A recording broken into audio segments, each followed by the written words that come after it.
Okay, so we're going to skip through the turn. We're going to do some advanced command stacking. This is where the commands can get really elaborate. You can get really flexible and do a lot with them. So, one of the rules I haven't told you guys yet about giving commands is you can actually give one command from each of the command categories, except for admin, because that's something different, on the same waypoint. So you can stack 3 commands onto a waypoint. So, for example, my orders are, we're going to move these dismounted infantry over to the small arms range. We're going to do some more small arms practice over at the range. Let's give them some really elaborate orders to get over there. So, give them a quick order. Select the quick order. You notice it'll highlight, the ball will get thicker.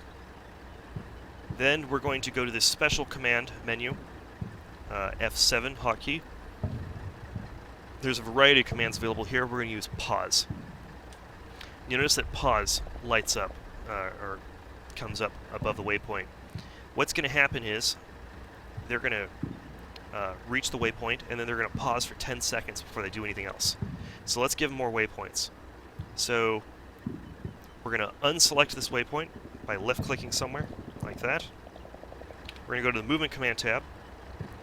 We're then going to give them a move order to this road here. So we'll see. You see now the pause stays above the pyramid here, so they're going to pause at this waypoint, then keep moving. Then let's go ahead and have them do a slow move. Slow means crawling, basically. It's very, very tiring. You do not want to do it for long distances. But it's also very handy because they hug the ground and they're less likely to be shot at.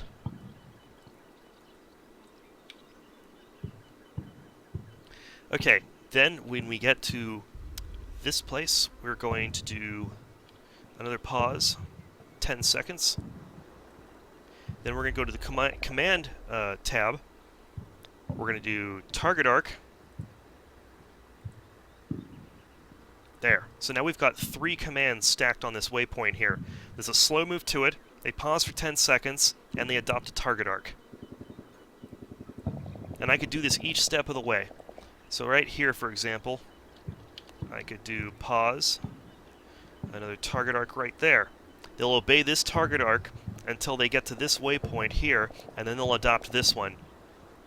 So you can get really elaborate with these commands.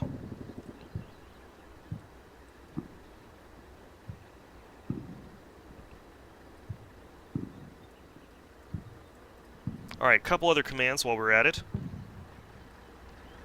Hunt is a movement command we have not gone over yet. With Hunt, it's rather tiring. They'll move forward at about a slow move pace, the N command, the move command. But if they see any enemy units or if they receive any enemy fire, they will end their movement command. They'll just stop in place.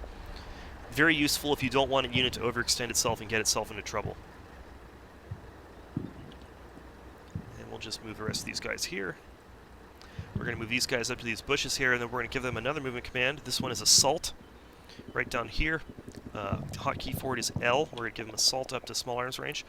Assault means that if it's a squad, if it's a multi-team unit, the teams will use a bounding overwatch. One team will stay still and engage enemy targets while the other team moves. Then that team will drop down and the other team will move. They basically do a leapfrogging pattern. And that can be very useful if you're move against enemy opposition. It is also pretty tiring though, so you don't want to use it over really long distances. And you have to have a multi-team unit like a squad here. It can't be like this HQ team that only has one team. Okay. Let's go ahead and just let these guys play it out. We're going to go forward in 5-second increments here to make this go faster.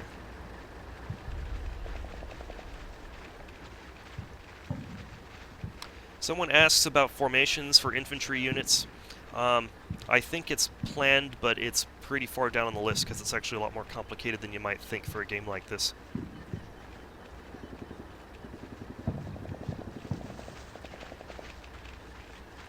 Alright, so you notice how those guys waited 10 seconds and now they're moving on. Also, here is the hunt animation while we're at it. So this is how you tell if they're in hunt, besides, you know, you being in the movement order. You notice that they spotted an enemy unit. They spotted some enemy units on the range, and then they stopped immediately to return fire, and they've ended their movement orders.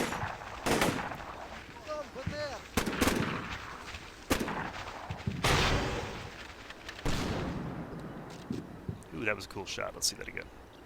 RPG gunner here.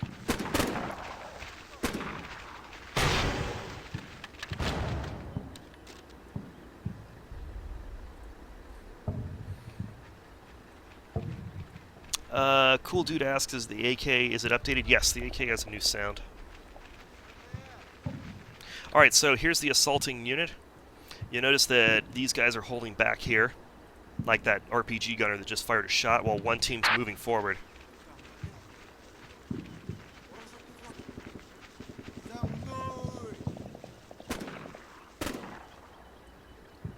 When they reach their destination, these guys are going to move forward.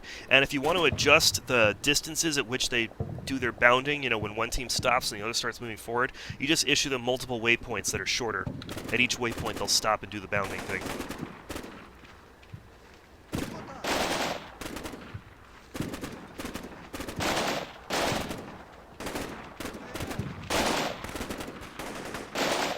So you notice that this team stopped, now they're engaging, this team's moving forward. That's the assault movement command in action.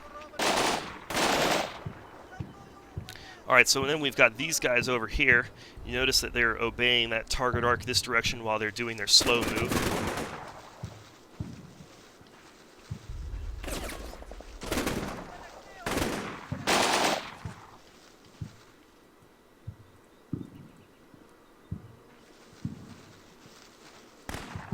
Cool Dude asks, is there a way I can use NATO symbols instead of the silhouettes in the game?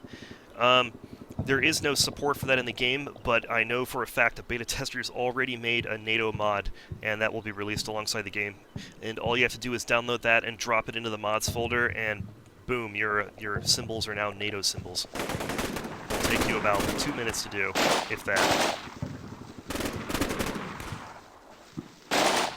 User 1125, can you repeat the question? I didn't catch it.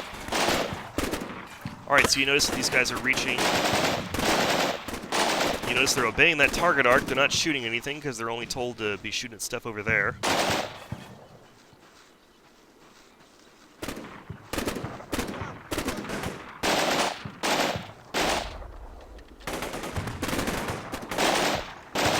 And now they have a target arc. They switch to it.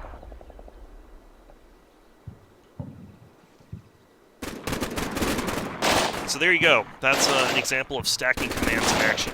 You can dictate some very sophisticated commands this way.